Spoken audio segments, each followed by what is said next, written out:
procesos naturales, ¿no? Precisamente El Ministerio del Ambiente, También como las organización. organizaciones. Una vez que Hoy tenemos una oportunidad.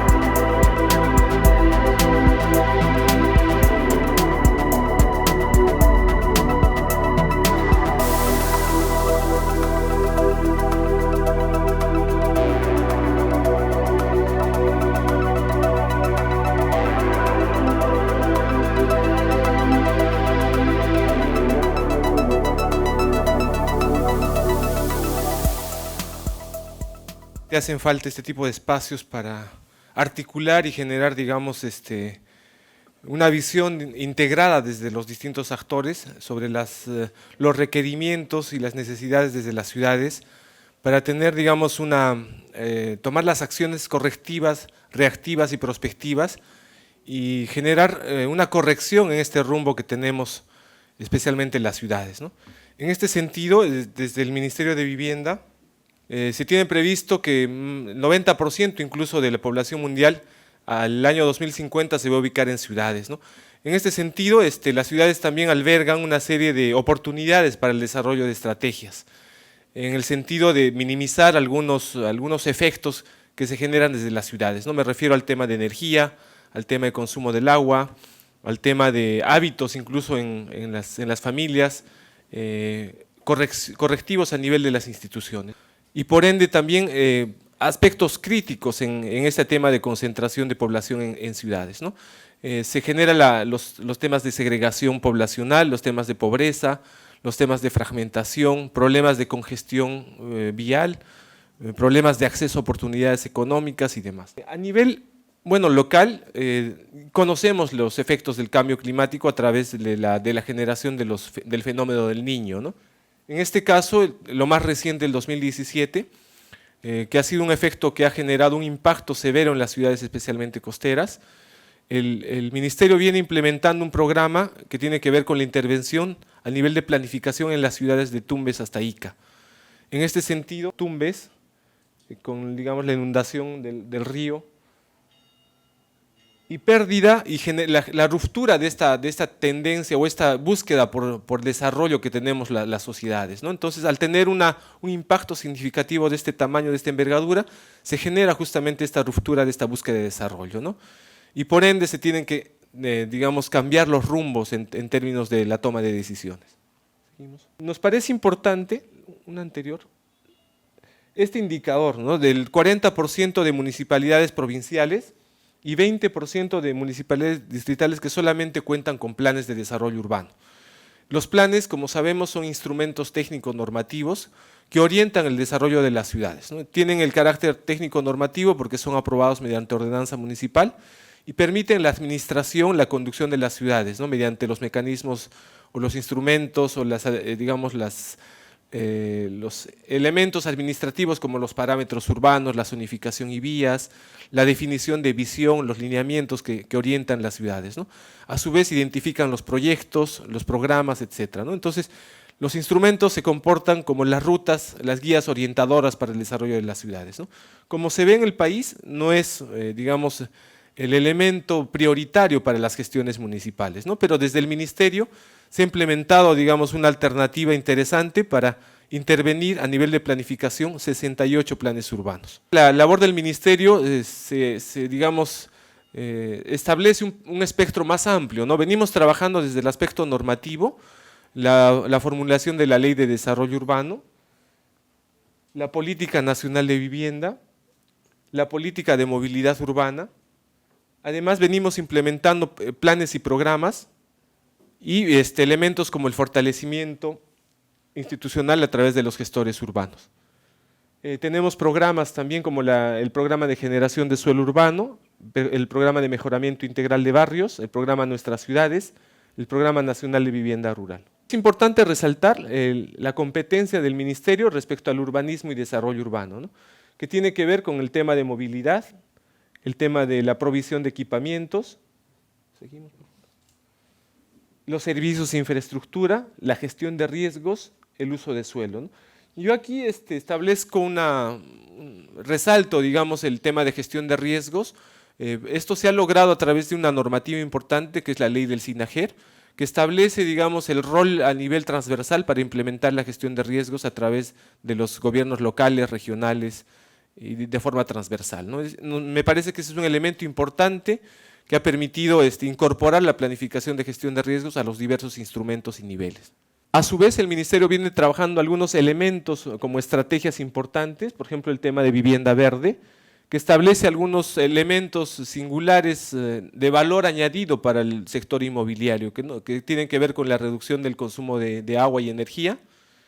También venimos trabajando el Código Técnico de Construcción Sostenible, que busca establecer parámetros para la construcción sostenible, ¿no? En cuanto a envolvente, en cuanto a consumo de recursos y demás, ¿no? Hablando ya a la materia específica que tiene que ver con los planes de desarrollo urbano y las ciudades, tenemos una norma bastante, digamos, utilizada y conocida, que es el Decreto Supremo 022, es el Reglamento de Acondicionamiento Territorial y Desarrollo Sostenible, que establece las pautas para el desarrollo de los planes a nivel provincial, distrital y específico.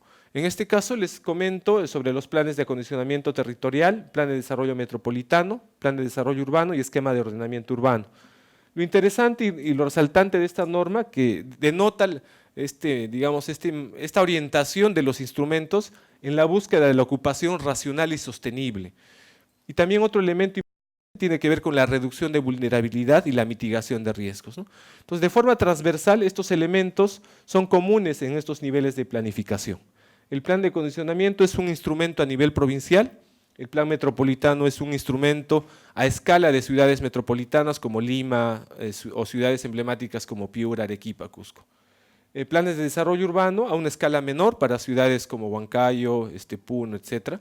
Y esquemas para lo que serían centros poblados de orden menor, ¿no? Transversal en todos los planes se incorpora este tipo de criterios, ¿no? La sostenibilidad, la incorporación de la gestión de riesgo. El enfoque del Ministerio, ¿no? El lograr ciudades sostenibles, que tiene que ver con ofrecer calidad de vida a los habitantes y reducir los impactos en el medio.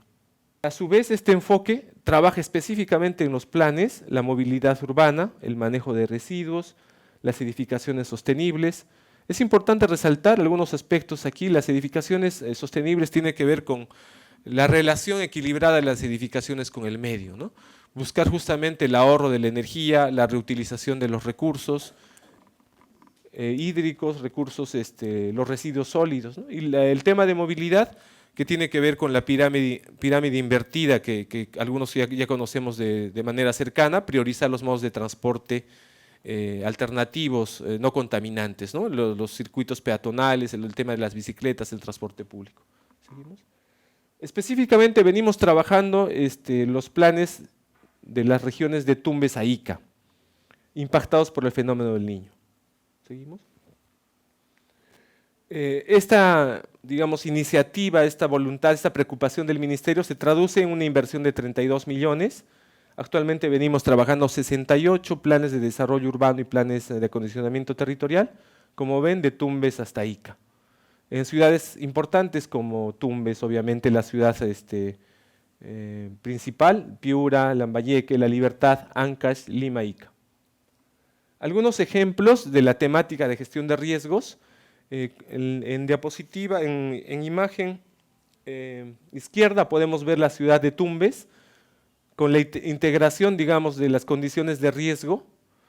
Aquí vemos la ciudad de Ica con un mapa de lo que sería la geodinámica externa. Seguimos. Ciudades como Chimbote, donde analizamos la vulnerabilidad, analizamos los peligros, los temas que tienen que ver con tsunami, peligros por inundación pluvial, fluvial, remoción en masa, etc. Seguimos, por favor.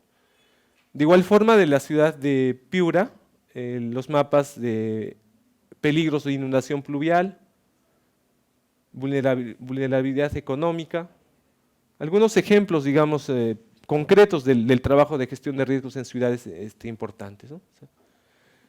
Un plano hídrico de lo que sería la provincia de Sullana, que tiene que ver con reducir estos impactos, ¿no? Otro tema importante tiene que ver con el tema de empoderamiento y participación de los actores, ¿no?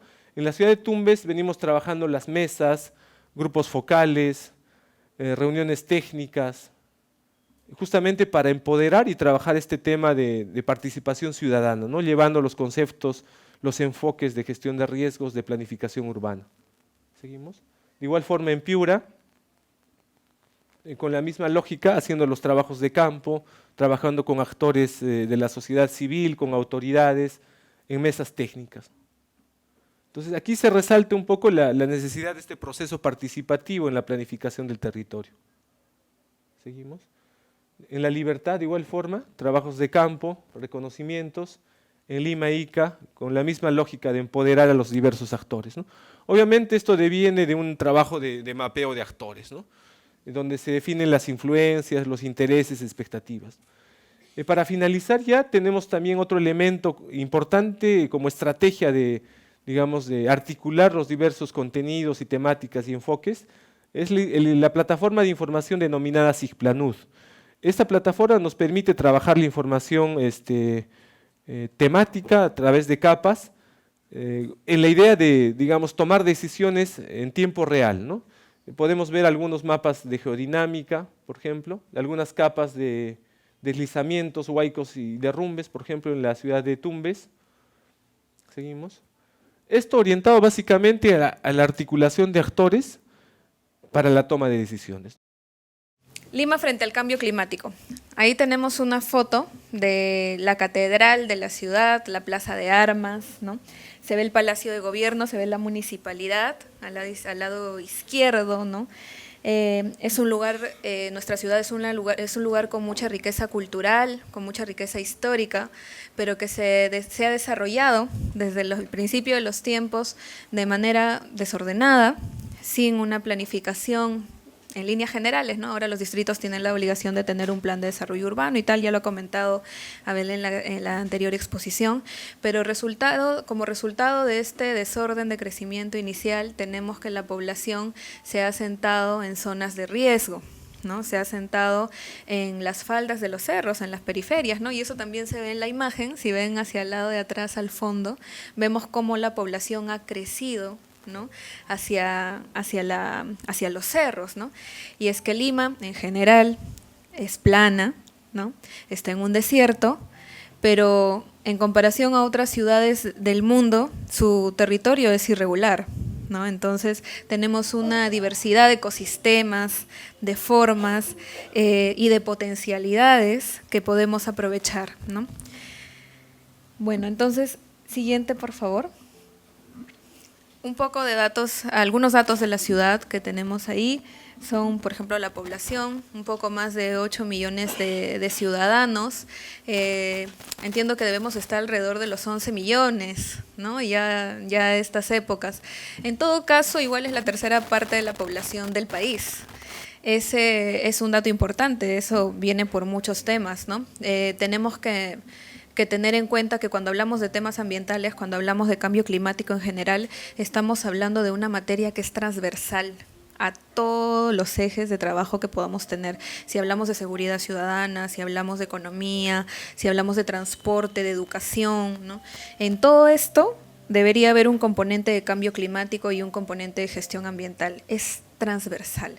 Entonces, cuando vemos este dato de población, por ejemplo, entendemos es población que ha crecido, no hay descentralización de servicios públicos, la población se ha concentrado, requiere más servicios, requiere más transporte, requiere agua, requiere recolección de residuos sólidos, y eso nos genera también como gestores públicos un reto mucho mayor, ¿no?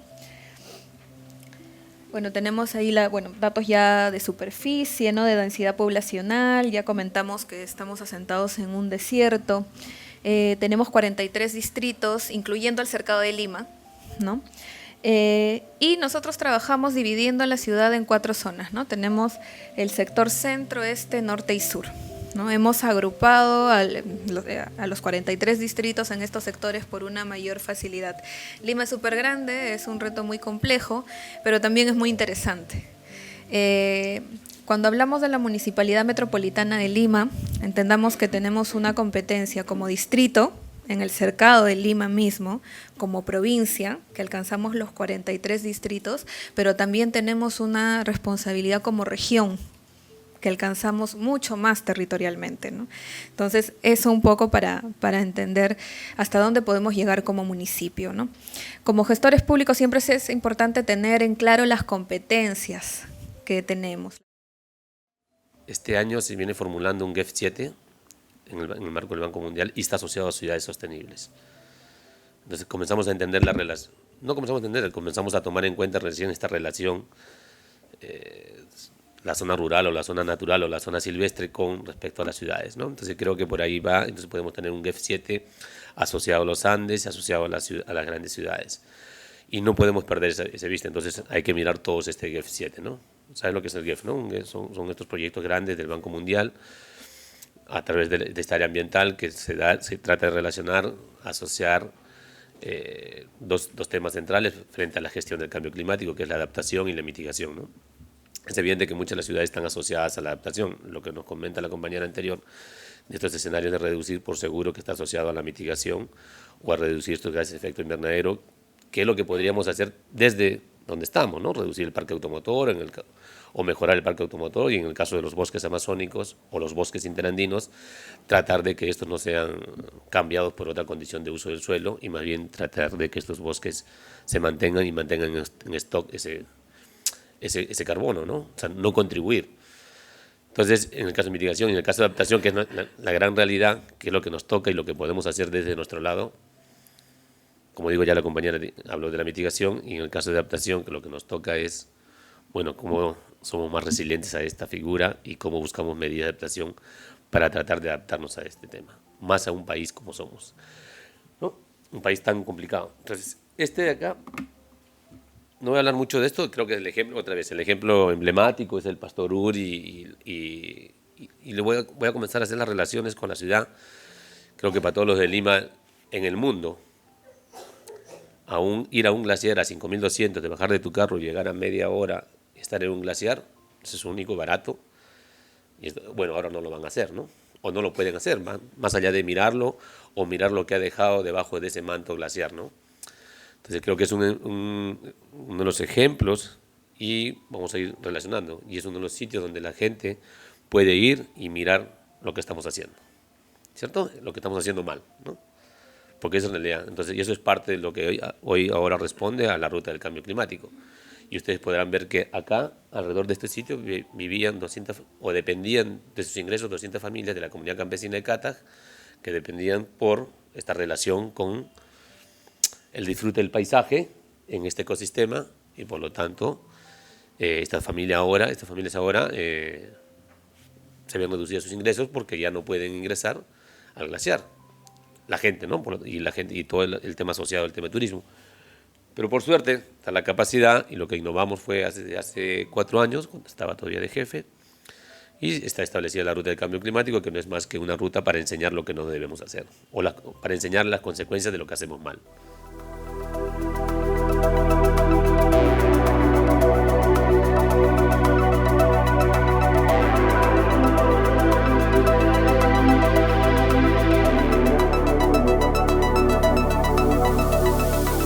¿Por qué rechazan la reubicación?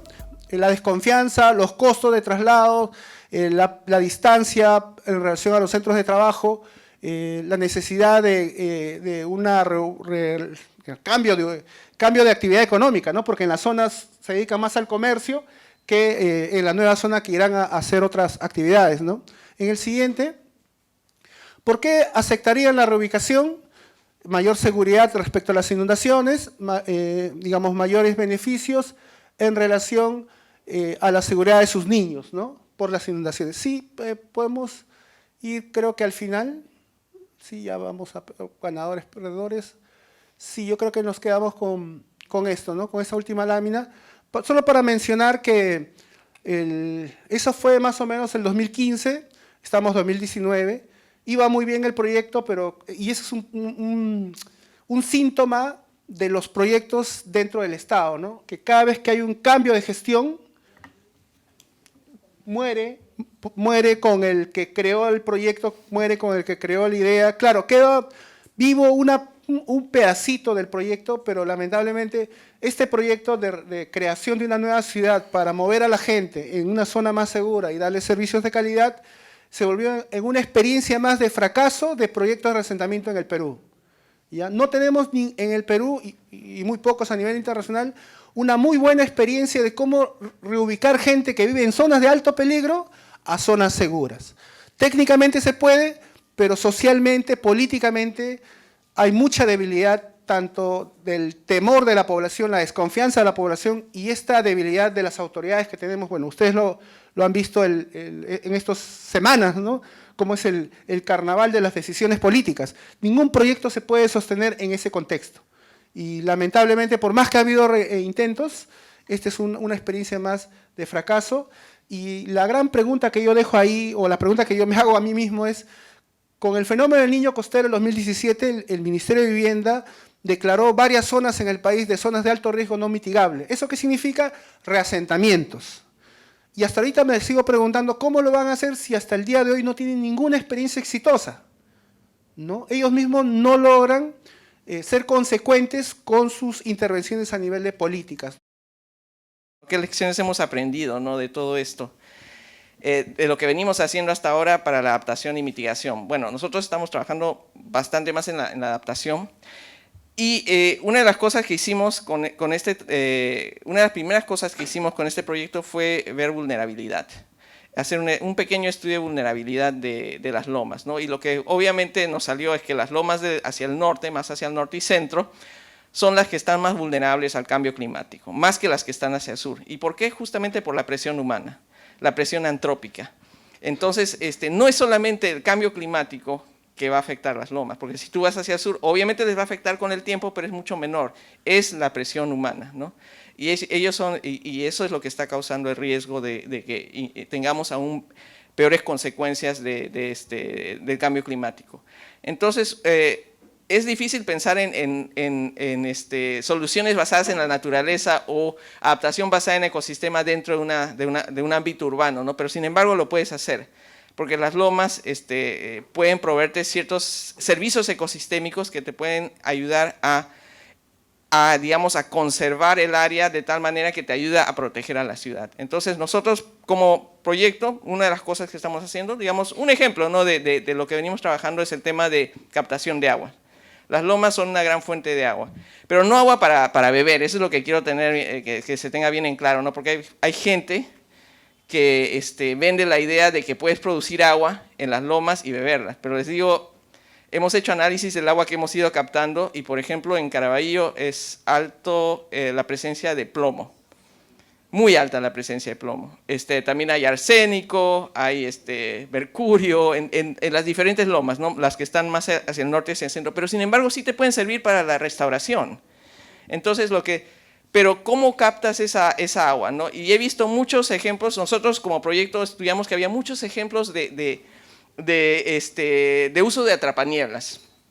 Sin embargo, habíamos visto también que no funcionaban. ¿Por qué no funcionaban? ¿Por qué se volvían cementerios de atrapanieblas, ¿no? Y ahí es una de las lecciones que hemos aprendido y que, bueno, yo creo que es bastante obvia, ¿no? Es que llegaron las instituciones, las universidades a estudiar y a poner sus atrapanieblas, pero no participaba la población en todo el proceso, ¿no? Entonces, si tú no sabes para qué pones una atrapaniebla ahí, cuál es la posición que debes ponerlo, cuánta agua puedes captar acá, cómo son los vientos que deben venir, no entiendes eso y no entiendes para qué te va a servir hacerlo, entonces no vas a participar, ¿no? Entonces tiene que haber un compromiso de eso, y es lo que nosotros estamos tratando de hacer, ¿no?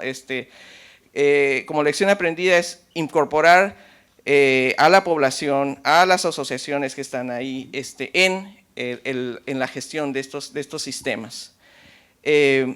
Y además de eso, también en la gestión digamos, de la instalación de viveros para producir árboles nativos que después van a plantar. Es todo un sistema desde la producción de agua, atrapanieblas, hasta la producción de arbolitos en un vivero, hasta plantarlos digamos, en las áreas donde más se necesitan árboles, ¿no? Entonces, para nosotros, o sea, la participación de la población es básica, no solamente en este proceso de implementar las medidas, sino también en el proceso de las políticas. Porque ellos, los lugares donde mejor hemos trabajado han sido aquellos distritos donde has tenido la participación de las asociaciones que han presionado a los distritos, a los municipios para poder trabajar conjuntamente. Por ejemplo, Caraballo es un ejemplo muy interesante. Ellos han logrado, a través de un buen trabajo entre la población local o las asociaciones locales y la municipalidad, hacer una ordenanza para la protección o para declarar de interés la protección del ecosistema frágil de Loma de Primavera, ¿no?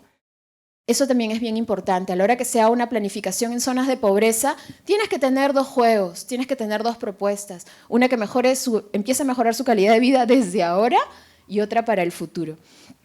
Y una de las expectativas principales será: necesito agua, quiero agua, y ahorita.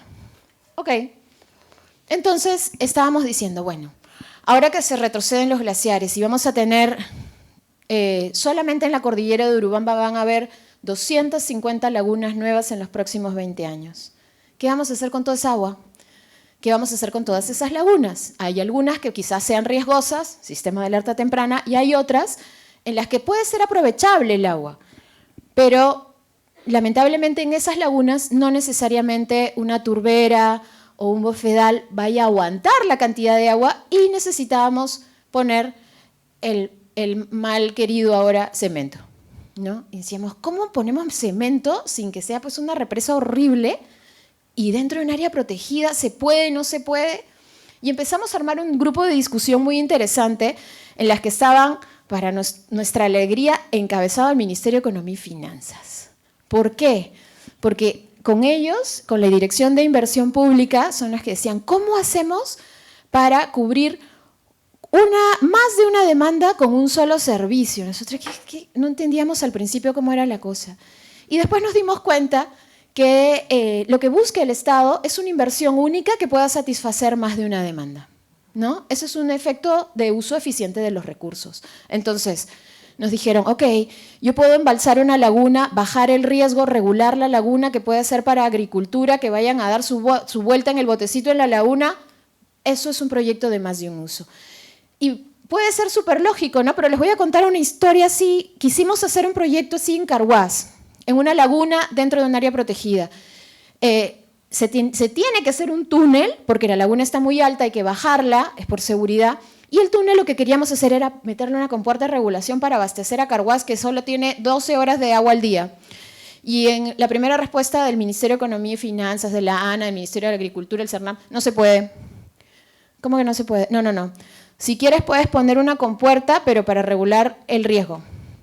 ¿Y por qué no para riego o agua potable? No, ese es otro proyecto. Pero es la misma represa, es el mismo sitio. No, ese es otro proyecto de otro sector. Con esa historia terrorífica fuimos al MEF y le dijimos, oye, mira esto, y ahí se convencieron y dijeron, yo quiero entrar en este asunto. Y este es un proceso en construcción. ¿Cómo hacer que haya proyectos para uso de agua que cubran más de una demanda?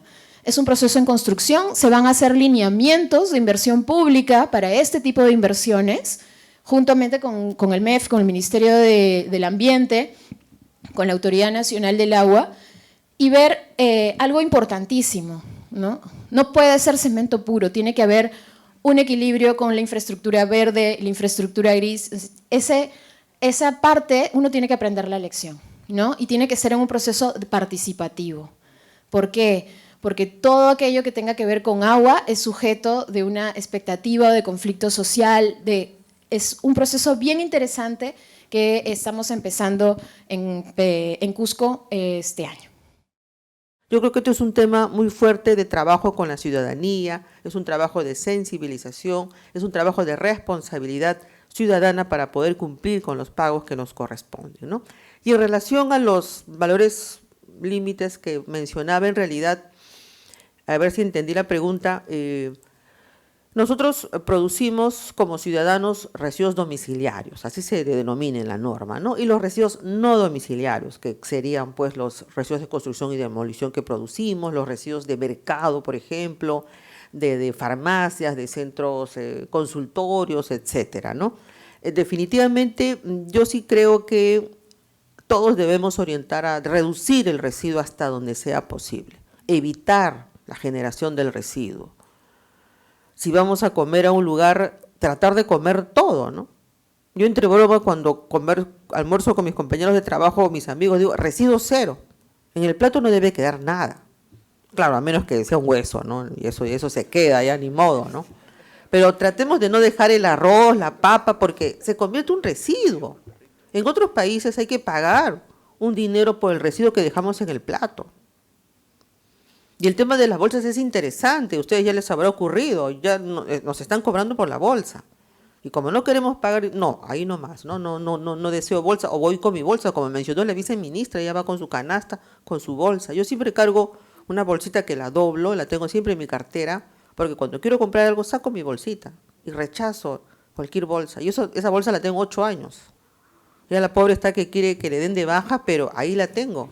8 años cargando esa bolsita en mi cartera, ¿no? Es la manera. Yo insisto, hay que rechazar, hay que evitar generar el residuo. Desde que compramos algo hay que preguntarnos, ¿esto se puede reciclar o no? Si yo tengo un envase de vidrio, me debo preguntar, ¿esto se puede reciclar? Hay que tener esa certeza, y eso es información.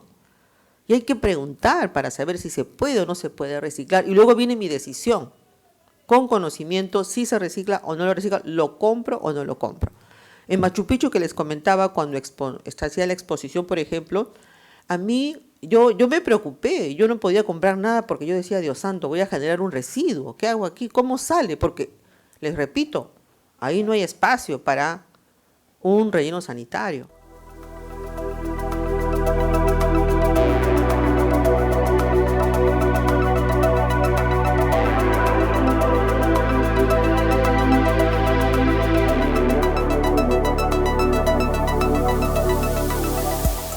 Por supuesto que vas a encontrar gente que te dice, no, pero mira, yo todavía no puedo sacar ese informe para declarar la emergencia. ¿Pero por qué?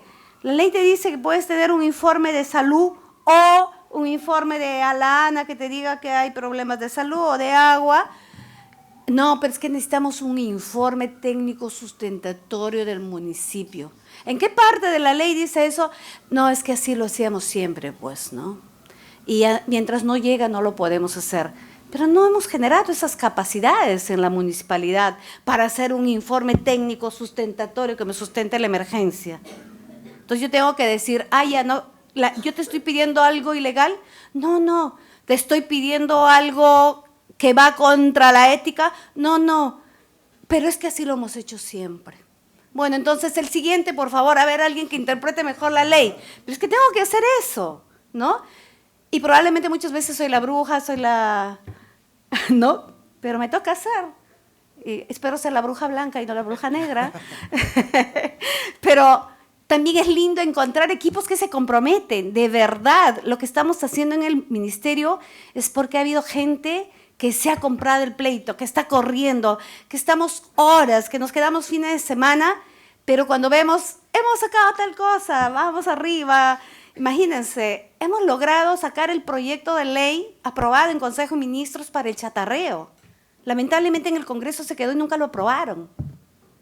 Con un fondo de 100 millones de soles que el MEF logramos que el ministro de Economía lo entendiera, se comprometiera.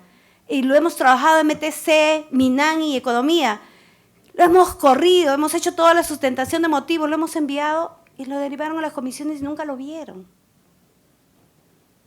Entonces, uno dice, y celebramos que hayamos aprobado, que el Consejo de Ministros lo aprobó, y cuando fue allá era una vez ir, otra vez ir, y uno dice, ¿en qué país viven ellos? En un mundo paralelo, ¿por qué no aceleras esto, no? Obviamente no nos vamos a quedar con los brazos cruzados. Esas son las cosas favorables de las crisis. Yo siempre pienso que las crisis son oportunidades. Hoy tenemos una oportunidad de incorporar en un solo proyecto de ley, ese proyecto de ley de chatarreo, quema de cañas, el tema de por qué no poner impuestos a los autos viejos y por qué le ponemos impuestos a los autos nuevos. Solo el Perú creo que es el único país que hace al revés las cosas. ¿Y por qué no todos los protocolos que estamos trabajando? Entonces, eso es un proyecto súper lindo de aire limpio que está candidato a decreto de urgencia, ¿no? ¿Quién se opondría a ese decreto de urgencia? O sea, porque es necesario. Miren el norte, hay empresas que tienen para seguir quemando caña los siguientes 40 años a 8 kilómetros, 80 metros de la población y con una humareda terrible. O sea, perdón. O sea, tenemos que hacer algo, pues. Y tenemos que sacar una ley que diga que no, pues que no pueden seguir haciendo eso. Hay que hacerlo, pues. ¿No? Lo que pasa es que no siempre hay que hacer cosas para que te aplaudan. Hay que hacer cosas pensando en la gente, pensando en su salud. Entonces, nada, yo quiero que ustedes se vayan así siempre pensando que pueden hacer más cosas todavía. No dejen de soñar. Yo siempre digo que adoro lo que decía Martin Luther King. Si yo sé que el mundo se acaba mañana, igual hoy plantaría mi manzano. Porque es hoy, no mañana.